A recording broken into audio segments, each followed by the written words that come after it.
چین کی عادت ہے ایک دن یا ایک مہینے کی نہیں بلکہ ایک دہائی کی منصوبہ بندی کرتے ہیں، جیسا کہ حال ہی میں چین کے رہنما بیجنگ میں اکٹھے ہوئے تاکہ بقیہ دہائی کے لیے ملک کے اہم اہداف اور خواہشات کو طے کریں۔ ہر سال یا پھر وقفے سے چین کی سیاسی قیادت یعنی چینی کمیونسٹ پارٹی کی مرکزی کمیٹی ایک ہفتے کے اجلاس کے لیے جمع ہوتی ہے، جسے پلینم کہا جاتا ہے۔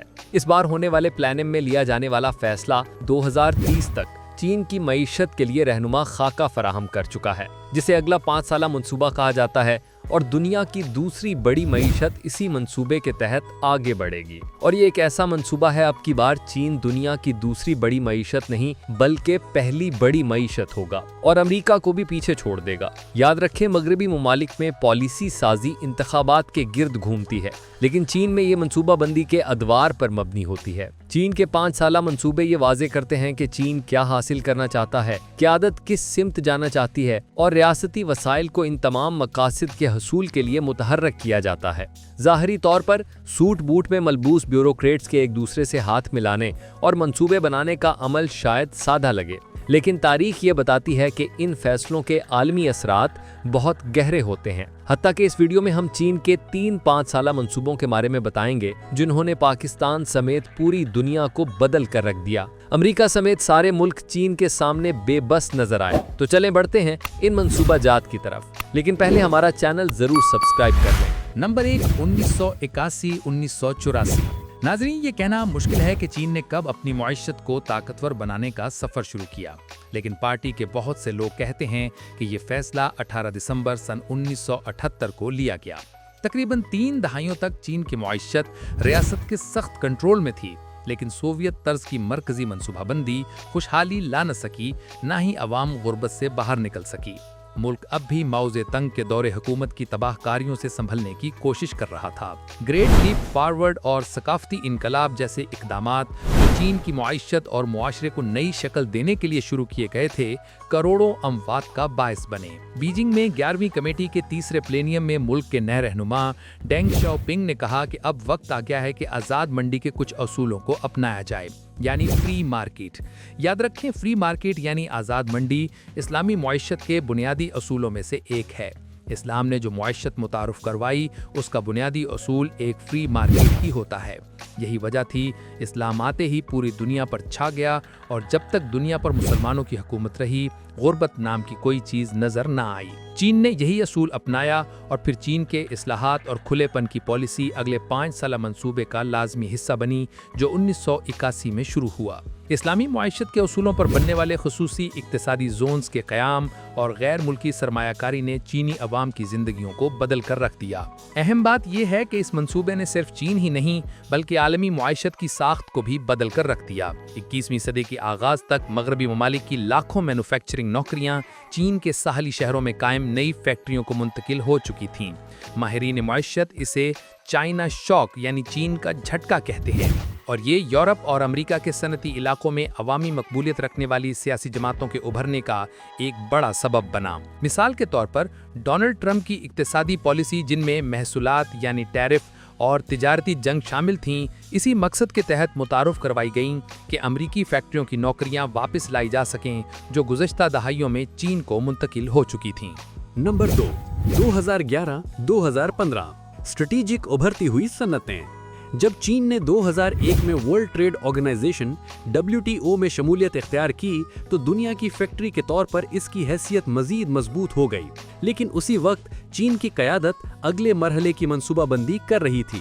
انہیں خطرہ تھا کہ چین درمیانی آمدنی کے جال کا شکار نہ ہو جائے۔ یہ صورتحال تب پیدا ہوتی ہے جب کوئی ابھرتی ہوئی معیشت کم تنخواہوں کا فائدہ کھو دیتی ہے، لیکن اعلیٰ معیار کی مصنوعات یا خدمات تیار کرنے کی صلاحیت بھی نہیں رکھتی۔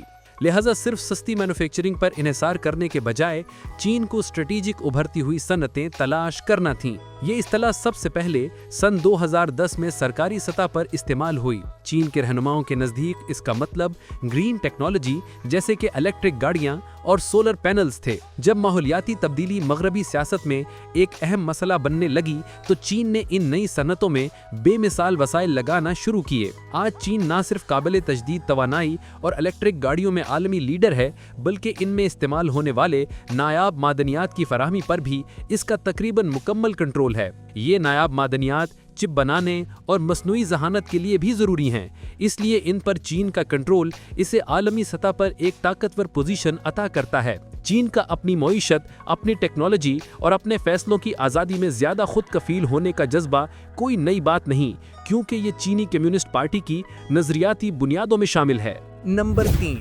2021 سے 2025۔ اب اس دور میں چین بہت آگے جانا چاہتا تھا، اور شاید یہی وجہ ہے کہ حالیہ برسوں میں چین کے 5 سالہ منصوبے اعلیٰ معیار کی ترقی پر زور دے رہے ہیں، جسے شی جن پنگ نے سن 2017 میں باقاعدہ طور پر متعارف کروایا۔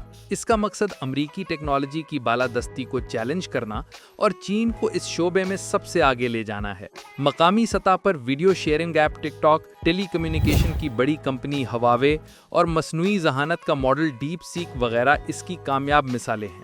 یہ سب اس بات کے شاہد ہیں کہ 21ویں صدی میں چین نے ٹیکنالوجی کے میدان میں زبردست ترقی کی ہے، لیکن مغربی ممالک اب اسے اپنی قومی سلامتی کے لیے خطرہ سمجھنے لگے ہیں۔ اس کے نتیجے میں چینی ٹیکنالوجی پر پابندیاں یا ان پر پابندی کی کوششیں لاکھوں انٹرنیٹ صارفین کو متاثر کر چکی ہیں۔ اب تک چین نے اپنی کامیابیوں میں امریکی اختراعات، مثلا انویڈیا کی جدید سیمی کنڈکٹر چپس پر انحصار کیا ہے، لیکن چونکہ اب امریکہ نے چین کو ان چپس کی فروخت پر پابندی لگا دی ہے، اس لیے توقع ہے کہ اعلیٰ معیار کی ترقی کا تصور بدل کر نئے معیار کی پیداواری قوتیں بن جائے گا۔ یہ ایک نیا نعرہ ہے جو شی جن پنگ نے 2023 میں پیش کیا، جس میں زیادہ زور قومی افتخار اور قومی سلامتی پر دیا گیا ہے۔ قومی سلامتی اور ٹیکنالوجی میں خود مختاری اب چین کی معاشی پالیسی کا بنیادی مشن بن چکی ہے۔ یہ سب ایک بار پھر اس قوم پرستی پر مبنی منصوبے سے جڑا ہے جو چین میں کمیونزم کی بنیاد ہے، تاکہ چین دوبارہ کبھی بیرونی طاقتوں کے زیر اثر نہ آئے۔ نمبر 4، 2025 سے 2030۔ پلینم میں 2026 سے 2030 کے لیے جو فیصلہ لیا گیا ہے وہ چین کی کمیونسٹ پارٹی CPC کے حالیہ چوتھے پلینم سے متعلق ہے۔ اب اہم نکات جن پر پلینم میں زور دیا گیا ان پر بات کرتے ہیں۔ اعلیٰ معیار کی ترقی یعنی ہائی کوالٹی ڈیولپمنٹ، اقتصادی اور سماجی ترقی کے لیے اعلیٰ معیار کو بنیادی مقصد قرار دیا گیا ہے، یعنی سائنس اور ٹیکنالوجی میں خود انحصاری اور مضبوطی کو آگے بڑھانا۔ جدید صنعتی نظام یعنی ماڈرن انڈسٹریل سسٹم، ایک جدید صنعتی نظام کی تعمیر اور حقیقی معیشت کی بنیادوں کو مضبوط کرنا۔ عوام کی فلاح و بہبود یعنی لوگوں کے معیار زندگی کو بہتر بنانا اور سماجی بہبود کو فروغ دینا۔ قومی سلامتی یعنی قومی سلامتی کے نظام اور صلاحیت کو جدید بنانا۔ اب یہ بھی یاد رکھیں جو پوائنٹ ہم نے بتائے ہیں، یہ پلینم کے اختتام پر جاری کیے گئے کمیونیکے میں شامل رہنما اصول اور اہداف ہیں۔ پورے 5 سالہ منصوبے کی تفصیلی دستاویزات اور اہداف عام طور پر مارچ میں ہونے والی نیشنل پیپلز کانگریس یعنی قومی اسمبلی میں پیش کیے جاتے ہیں۔ ناظرین، یہ وہ 5 سالہ منصوبے ہیں جنہوں نے پاکستان سمیت دنیا کو بدل کر رکھ دیا ہے۔ آپ ان منصوبوں کے بارے میں جو بھی سوال رکھتے ہیں یا کوئی رائے رکھتے ہیں تو نیچے کامنٹ سیکشن آپ کے لیے ہی بنایا گیا ہے۔